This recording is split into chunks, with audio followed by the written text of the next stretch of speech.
The vast emptiness of space stretched before the Galactic Concorde's science vessel, Harmonious Discovery.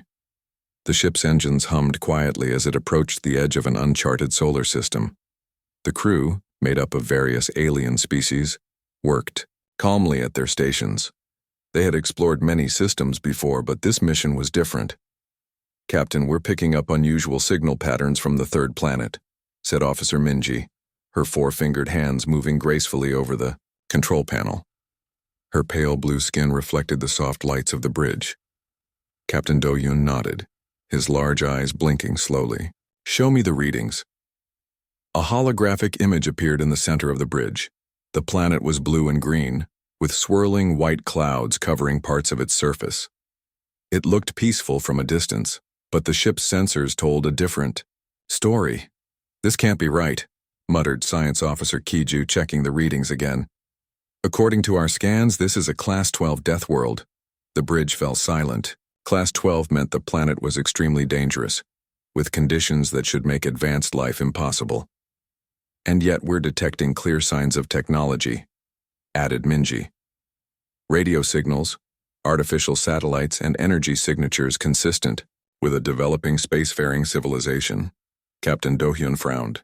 His species, like most in the Galactic Concorde, had evolved on gentle garden worlds with stable climates and few natural dangers. The idea that intelligent life could develop on a death world challenged everything they believed about evolution. "What makes this planet so dangerous?" he asked. Kiju displayed the detailed scan results. High gravity, extreme temperature variations from freezing to burning within the same cycle. The atmosphere contains corrosive oxygen at levels toxic to most Concorde species. There are massive bodies of salt water covering most of the surface. The planet experiences violent weather patterns, tectonic instability, and dangerous levels of radiation from its star. "And yet something lives there," Do-Hyun said quietly. The Harmonious Discovery moved closer, deploying cloaked observation drones to study the planet's inhabitants without being detected. The crew gathered in the viewing room to watch the first images sent back. What they saw amazed them. The beings, humans, were walking around in the open air, breathing the corrosive oxygen as if it were nothing. They exposed their skin to the cancer-causing radiation of their sun. Some were swimming in the vast saltwater oceans that would burn the skin of any Concorde species. "They're having a celebration of some kind," noted cultural specialist Sumi, watching humans gathered on a beach. "They're deliberately exposing themselves to their sun's radiation, and they seem to be enjoying it." "Look at that one," said Engineer Taiho, pointing to a human lifting a heavy metal object repeatedly. "They intentionally strain their muscles against gravity. They call it exercise." The observations continued for days. The crew watched humans, eating foods that contained compounds that would be poisonous to Concorde species, drinking liquids that altered their mental state for pleasure, and engaging in activities that seemed unnecessarily dangerous. "They sleep," remarked Sumi with wonder. "They actually become unconscious for hours at a time, every day, completely vulnerable to predators." Captain Do-Hyun made his decision.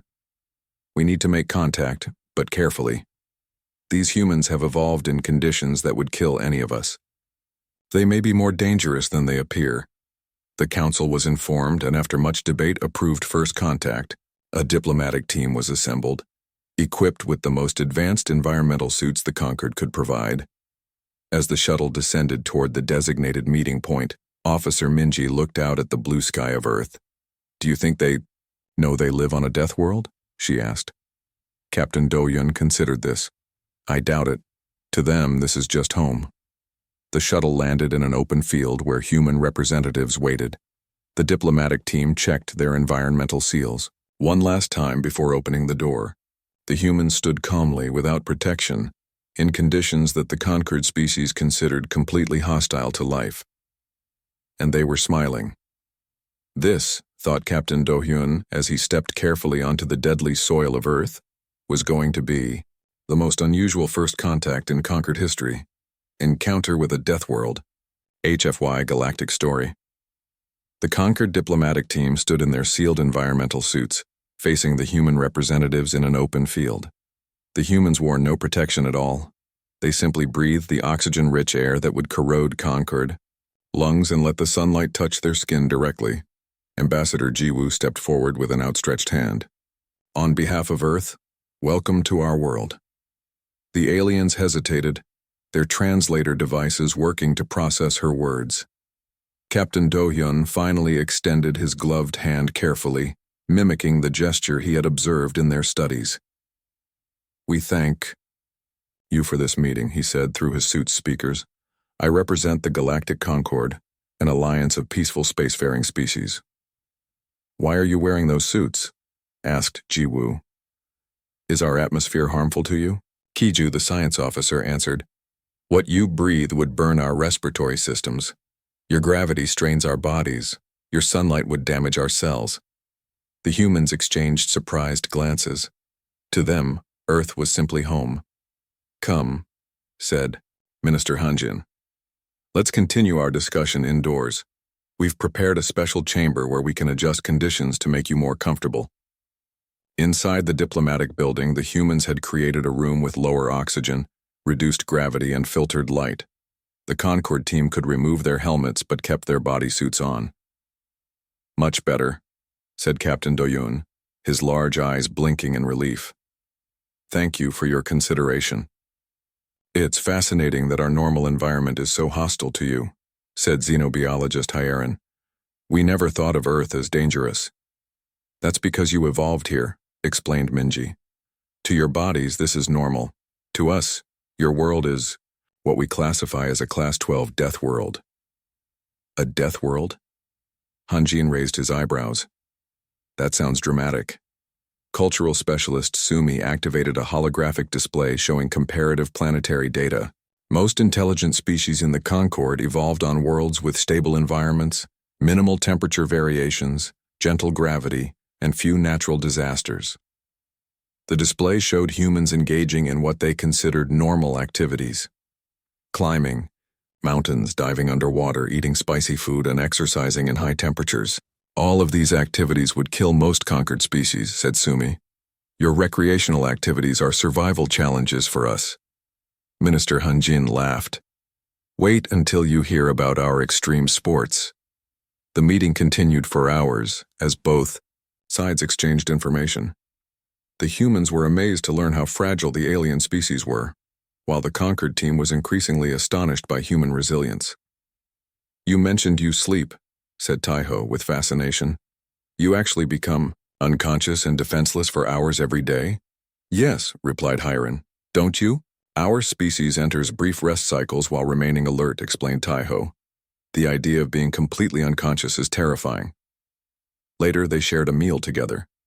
The humans had prepared special food for their guests that contained no toxins by Concord standards. Meanwhile, the aliens watched in horror as the humans consumed their own food. "That contains capsaicin," gasped Minji, pointing to a dish. "It's a defensive chemical plants evolved to prevent being eaten. It causes pain." "Yes," said Jiwoo, taking another bite of her spicy meal. "We call it delicious." As the first day of meetings ended, the Concord team returned to their ship to process what they had learned. "They are concerning," said Security Officer Junho in the private meeting.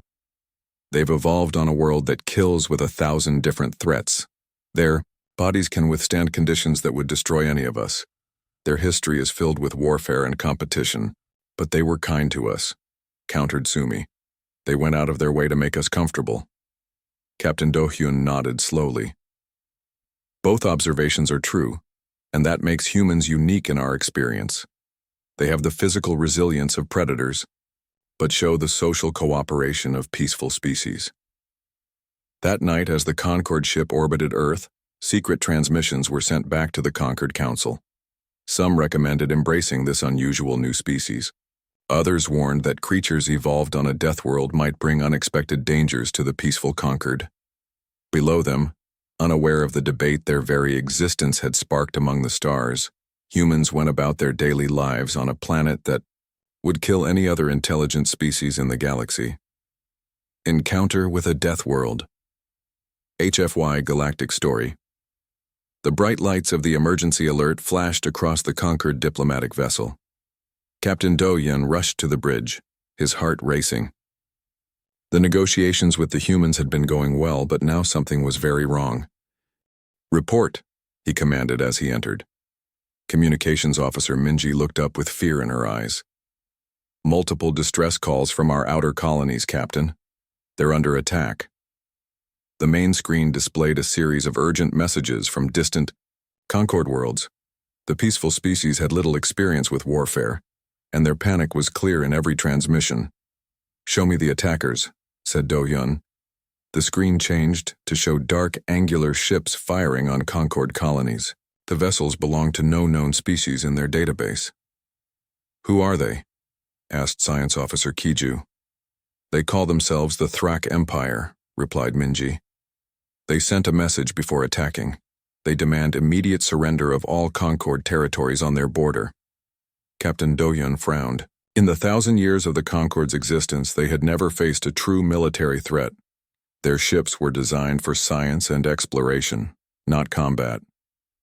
"We need to inform the humans," he decided. Later that day, in the Earth Diplomatic Center, the Concord team shared the troubling news with their human counterparts.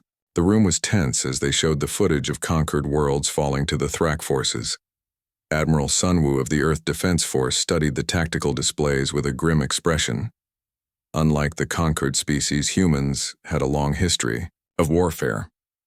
They understood conflict in ways the peaceful aliens did not. "Your defensive strategies are basic," he finally said. "You position your ships in perfect geometric patterns. You announce your intentions before acting. You retreat when faced with any significant losses. Those are the principles of civilized space combat according to conquered tradition," explained Security Officer Junho, confused by the criticism. Admiral Sunwoo shook his head. "Those are the principles of predictable targets. The Thrak have clearly studied your patterns and are exploiting them." The human military team reviewed more battle footage. With each defeat shown, their expressions grew more concerned. "How many warships does the Concorde have?" asked General Yunha. "We don't have warships," replied Captain Do-Hyun. "We have scientific vessels with defensive capabilities." The humans exchanged meaningful glances. Their own history had taught them that peace was not always possible, especially when facing an aggressive enemy. Admiral Sunwoo stood and addressed the conquered representatives directly.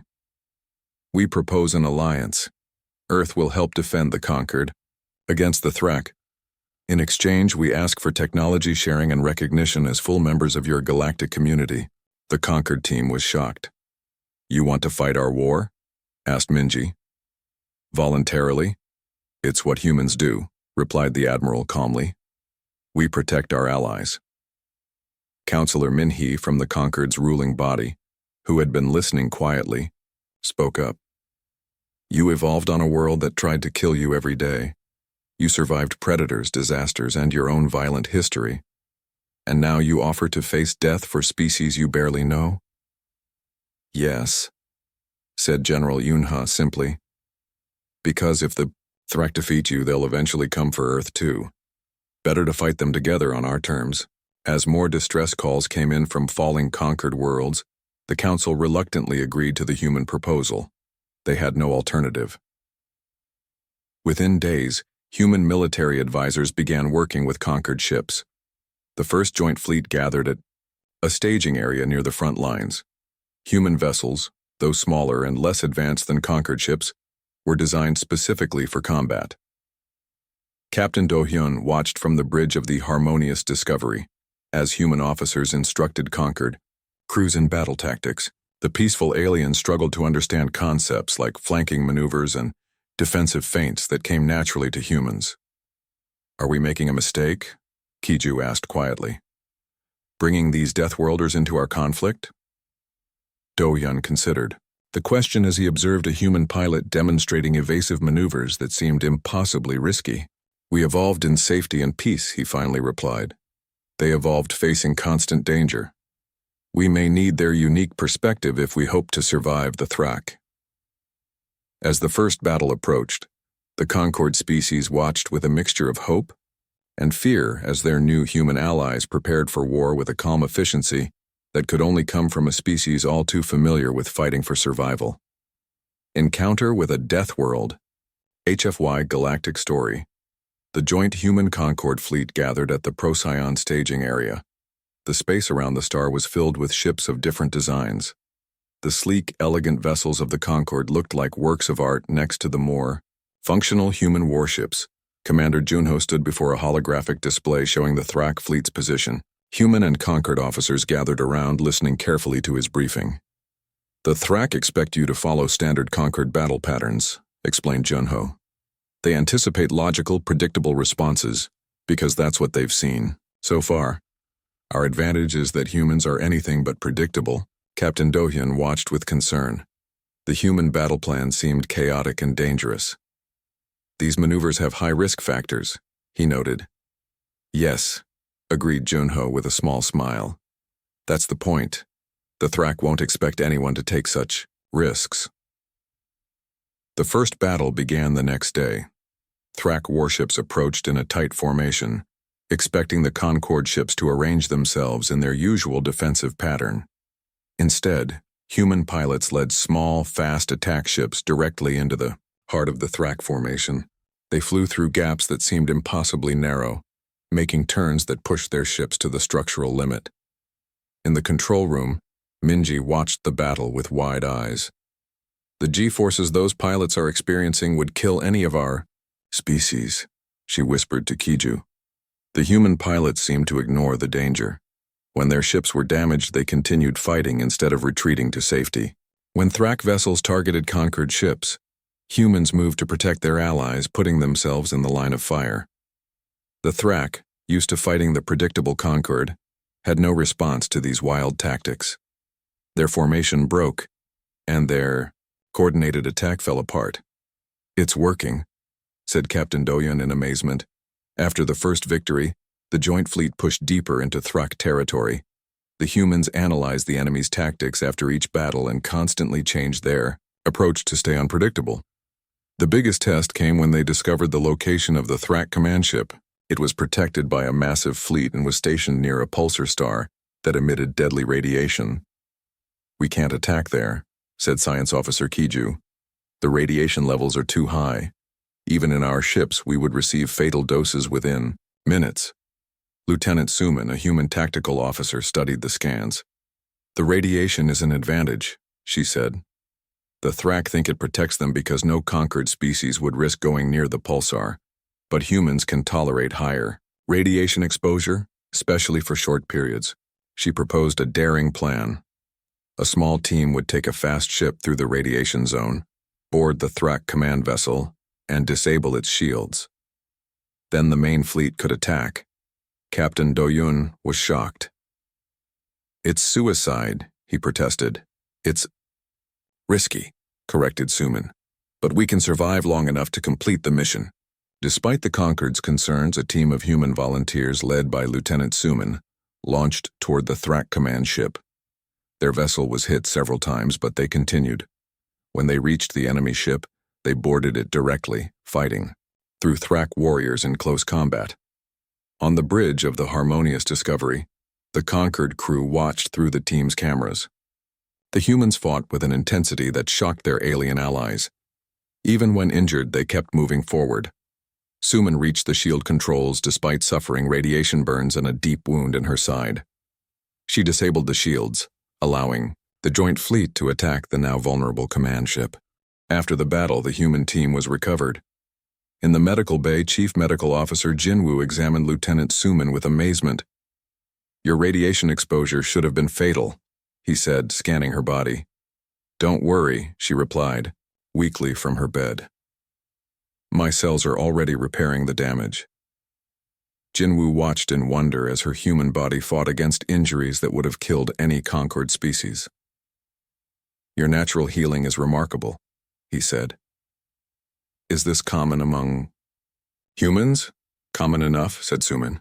We call it healing. After a few weeks, I'll be ready for the next mission. The Concord species began to understand. Humans weren't just allies with different tactics. They were creatures that had evolved on a world that killed the weak, leaving only the strong and resilient to survive. And now those survivors were fighting for the Concord. Encounter with a Deathworld. HFY Galactic Story. The main chamber of the Galactic Concord headquarters was filled with representatives from 100 worlds. The grand space, with its soaring crystal dome that showed the stars beyond, had never been so crowded. Today was historic. The Thrak threat had been defeated and the galaxy was entering a new era. Captain Do-hyun stood with his crew, watching as the human delegation entered. Admiral Sun-woo and General Yunha led the group, walking with the easy confidence that humans always seem to possess.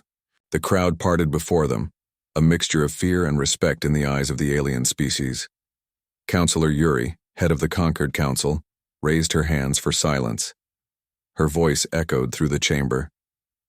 Today we recognize the service of our human allies. Without their courage and sacrifice, many more worlds would have fallen to the Thrak Empire.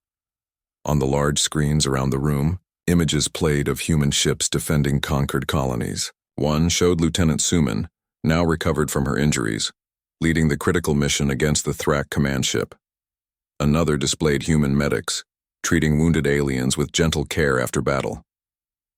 The Council has made a decision, continued Yuri. Earth is hereby reclassified from dangerous potential threat to valued defender species. Humans are granted full membership in the Galactic Concord, with all rights and privileges. The chamber filled with applause, though some representatives remained silent. Not everyone was comfortable with these Deathworlders joining their peaceful community. After the ceremony, Captain Do-hyun approached General Yunha at the reception. There's something I don't understand, he said. In battle, humans are fierce and willing to risk everything. Yet after the fighting, you show such compassion, even to captured Thrak warriors. Yuna smiled. The same instinct that drives us to fight also compels us to protect. We're complex that way. Evolution on a Deathworld made you both strong and kind, mused Do-hyun. Exactly, nodded Yunha. When your world tries to kill you every day, you learn to value life more, not less. In the weeks that followed, a new organization was formed, the Human Protection Fleet. Unlike the science-focused Concord ships, these vessels were designed specifically for defense, crewed by both humans and aliens who wished to learn their methods. Many Concord species began studying Earth's history, seeking to understand how adversity breeds strength. Some even started training programs to develop their own resilience, though their bodies could never match what humans had gained through millions of years of evolution on their dangerous world. The most surprising development was Earth becoming the most popular tourist destination in the galaxy. Alien visitors arrived in special environmental suits, eager to see the infamous Deathworld firsthand. A group of tourists followed tour guide Minho through a park in Seoul. The aliens moved cautiously, alarmed by the unfiltered sunlight and the presence of countless microorganisms in the air. Over here we have humans enjoying what we call a picnic, Minho explained. They're sitting directly on the ground, exposed to the elements and consuming food in the open air. Remarkable, whispered one tourist. No protection at all. The group moved on to a public swimming pool. The aliens gasped as they watched. Humans diving into water. Humans are mostly water ourselves, said Minho. We can float in it, swim through it, and even stay underwater for short periods.